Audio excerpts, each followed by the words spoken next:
Welcome into Training Camp Report presented by Advent Health. Casey Phillips here with senior writer and editor Scott Smith for day 1,000 of training camp. Well put. 1,000. We are in the dog days of camp, as they say, because we are yes. not quite to the preseason game yet. So it feels like it's just a little bit of Groundhog Day of over and over and over again. But how do you think they feel? Yeah, I cannot imagine. I really can't, especially with all the heat and everything. I in general don't understand how they can do anything that they can do. So I feel like yesterday definitely didn't feel like just another day of camp. Yeah, there was a lot of swings of emotion. Yes, that it was a roller coaster of emotion. It starts out with the high of the Tristan Wirfs contract, and everyone is so excited. Everyone's hugging him and congratulating him, and we're all excited.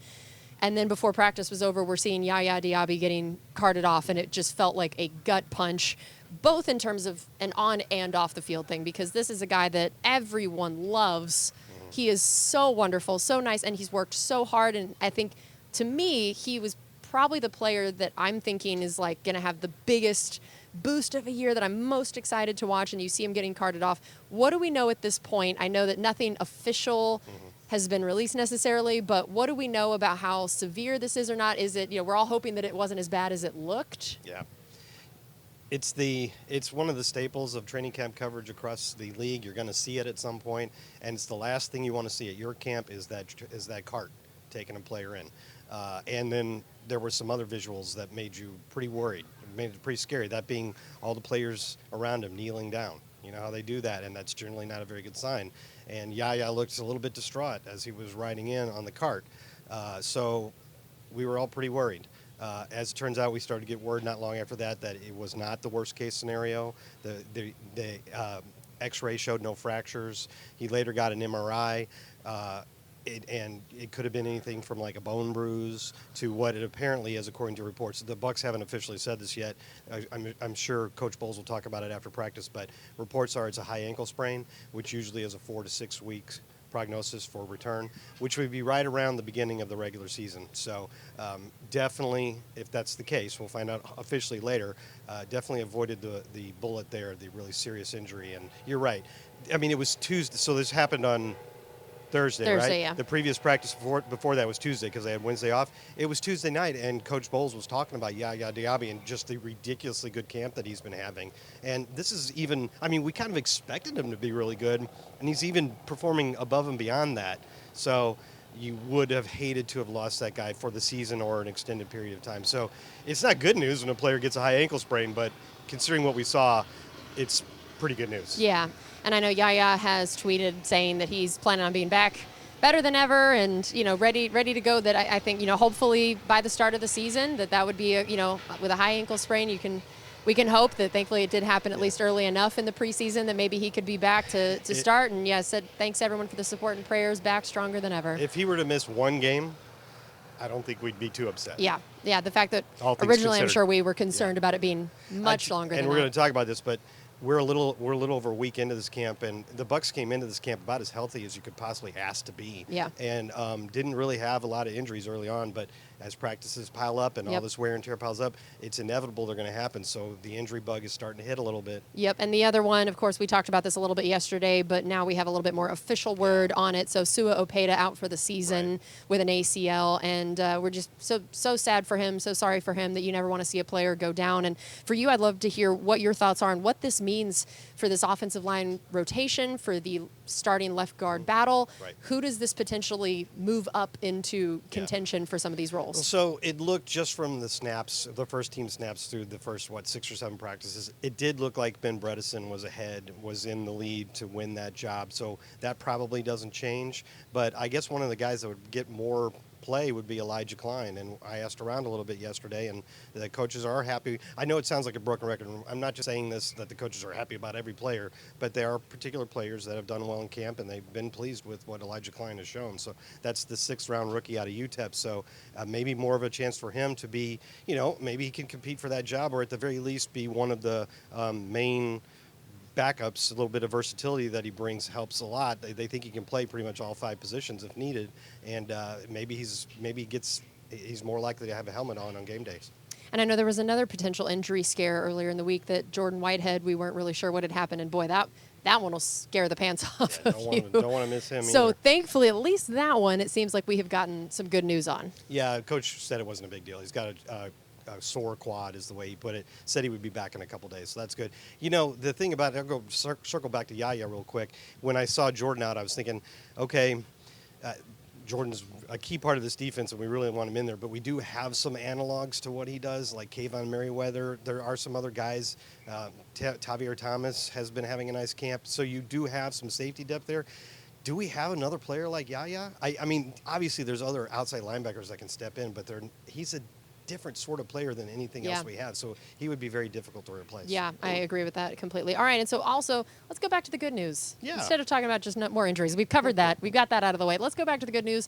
Tristan Wirfs' contract, of course, we were able to talk about that news right after it had broken on our show yesterday, but then that meant after practice they had a press conference that was Tristan Wirfs, Jason Light, the chance for everybody to celebrate, talk about it. What were some of the things that stood out to you about that press conference and just seeing other players and people's reactions to it? The best part was right before it started was Baker Mayfield and Luke Gedeke and a bunch of offensive linemen came filing in, and that doesn't normally happen. I mean, the press conferences, especially on a day when all the players are working, are usually the player, the GM, in the media studio, sitting at a table. But in this case, they were all lined up. There were some in the back. Some of the personnel guys like Mike Greenberg and John Spytek and Mike Beal, they all came down, Jackie.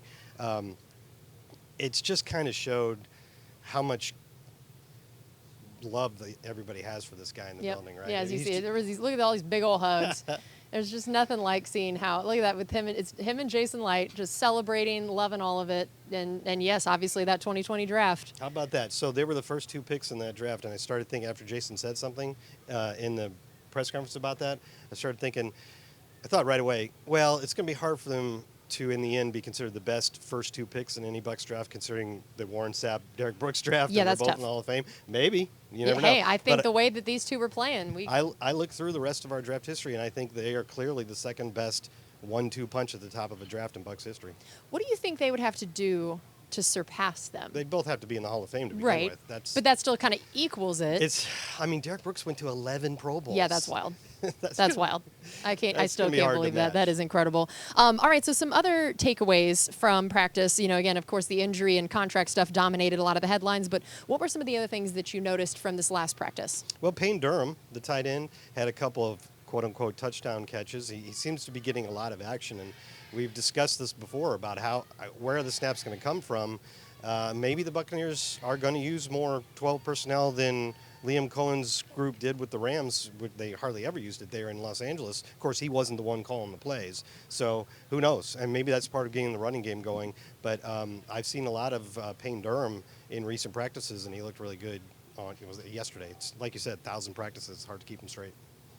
Yeah, that's going to be great to watch. I'm so excited to see this tight end group and what they're able to accomplish. All right, we're going to take a quick break. When we get back, we are going to have Zac Blobner on from WDAE, so we'll see you in a minute. Every day's your resume. Y'all come out here with that approach. Come out here, man. Let's keep grinding. Smarter team is a better team. We got to use this heat as our advantage. All go, no breaks. Hard work over hard breaks. We gotta win.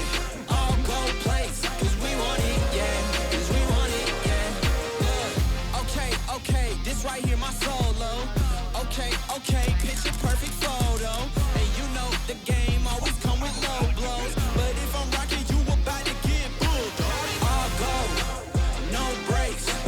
Hard work over hard breaks. We gotta win. All go place. 'Cause we want it, yeah. 'Cause we want it, yeah. Big rock in a hard place. No matter, we gon' keep pace. Gotta win. All go place. 'Cause we want it, yeah. 'Cause we want it, yeah.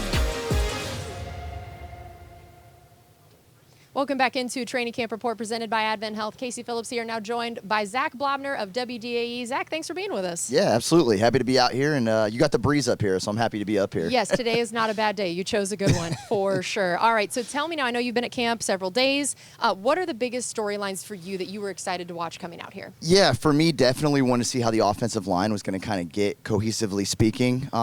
Thought last year, that was obviously such a big question mark with Tristan moving over, Luke moving over too. We forget that Gedeke also slid over.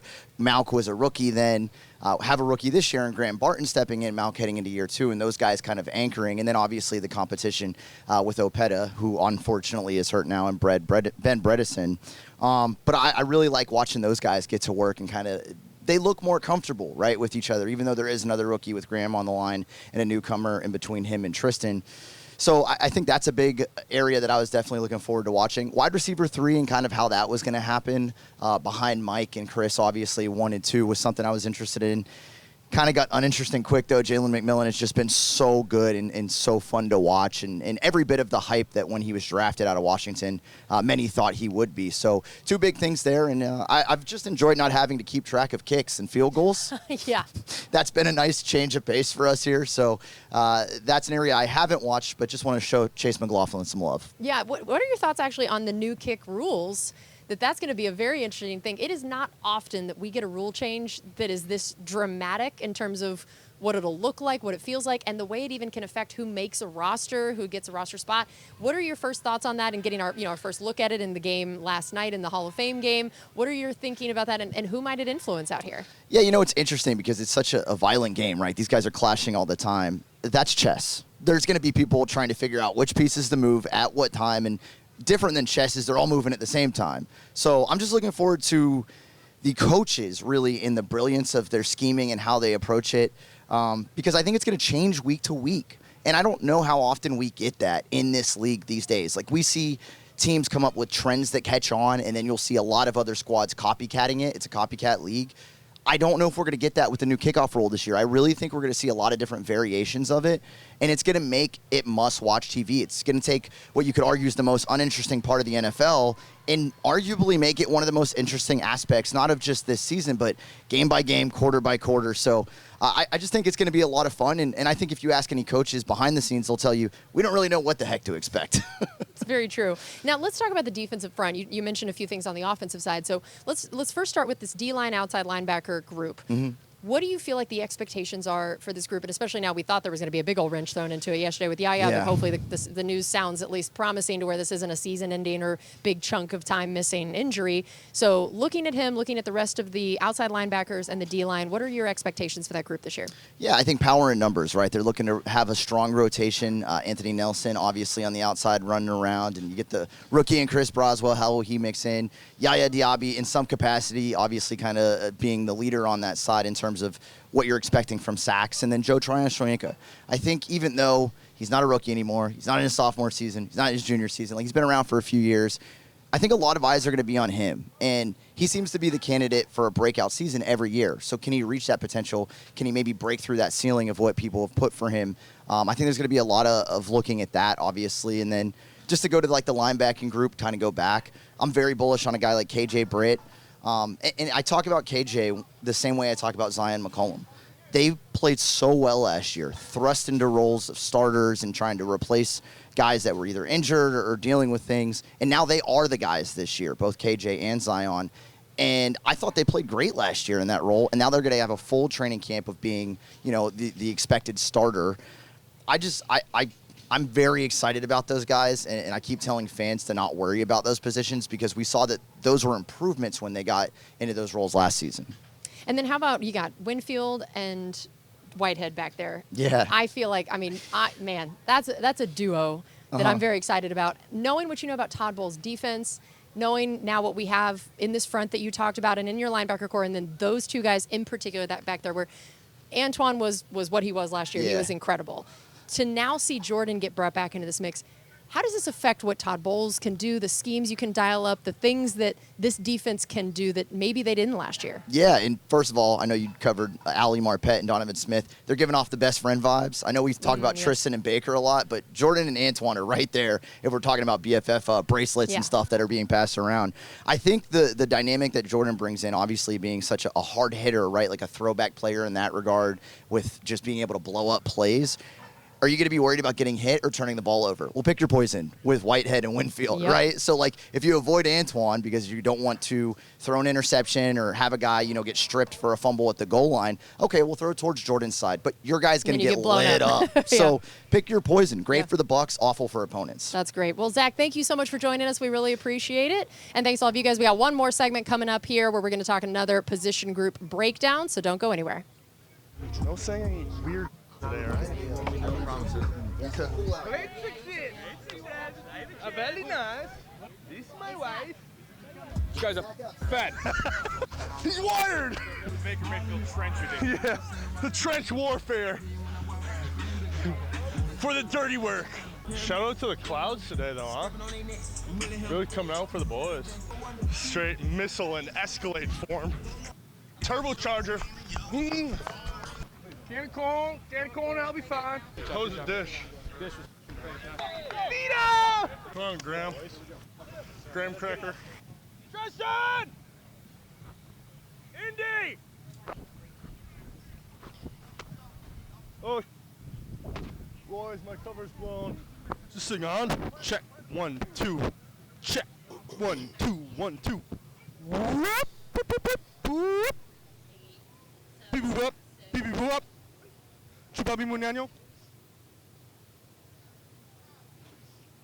Welcome back into Training Camp Report presented by Advent Health. Casey Phillips here with senior writer and editor Scott Smith. Time for our final segment, which has been breaking down different position groups each day, talking about everyone that is up for that position, who the starters are, who we think is going to make the roster, looking at that whole group. Defensive line, that's what we're going to talk about today. I don't feel like we've talked as much about this. We're like, yeah, Vita, Kalijah.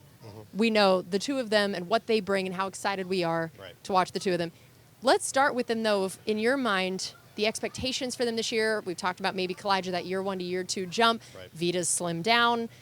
What do you think this could look like and how similar or different to last year for the two of them? I talked to Casey Rogers early in camp about those two guys and what they could do if things go as planned. And you have, like you said, the slimmed down Vita wants to have more stamina so that he can play more snaps and be good later in games and be on the field for as many pass rush opportunities as possible. And then, but obviously he's at his core a power guy, right? He's just huge and strong and powerful, nimble for his size, but still powers his game. Then you got Kalijah Cansey, who's considered undersized for the position, but he's the classic 3 technique guy that can penetrate quickly. He's got a really quick first step and has a really well-developed arsenal of pass moves, and he really studies the opponent. He puts a lot of work into studying his opponents ahead of time, so he has a plan going in of what he wants to do against certain players. And the two of them have contrasting styles, but that could really work out well. And we have generally, since Todd Bowles got here, have had just big interior linemen, and Ndamukong Suh, those type of guys. Now, we got Kalijah, kind of a different thing. So the hope is that those two, their contrasting styles will help each other get pass rushing opportunities. Yeah, that's going to be interesting. So what have you seen in terms of the way he dials it up of, how many of these guys are on the field at once? Sometimes you bring in the extra outside linebacker even. Sometimes there's 2 versus 3. How do you see this rotation shaking out of how much Vita and Kalijah are on the field, how much other guys are on the field, and therefore what that means about who else you might be keeping, who's in what role, and what they want to do? So in your base package, you have 3 of them on the field, and that's Vita at the nose and Kalijah at the 3 technique, and then usually Logan Hall as the other defensive tackle, sort of the strong side guy. It's a role that Will Golston has filled a lot throughout his career, and he'll be in the mix as well. Steady Eddie Will Golston, who's played more played more games at defensive line than any other player in team history. It's incredible. Not Warren Sapp, anybody. It's amazing. He's the one. That'll be your 3, and then usually when you come in the subs and you only have 2 of them, it's Vita and Kalijah, but the nose tackle gets spelled a lot, so you'll see Greg Gaines, who they re-signed again after 1 year, so they must have liked what he did last year. And then you got just a bunch of young guys. Mike Green really had a nice role early on in the season last year.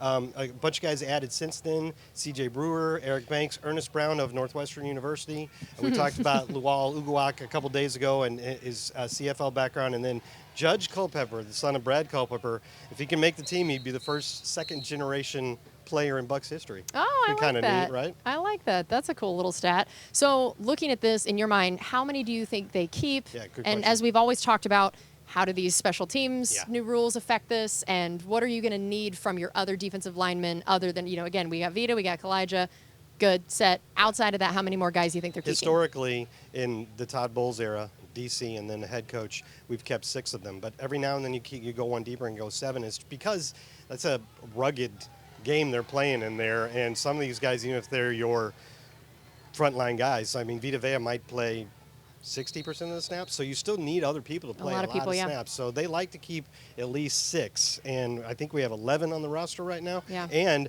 All of last year, there was at least 2 or more on the 16-man practice squad. So you got 11 guys here. I would think at least 8, if not 9 of them, will still be around in some capacity as the season goes on.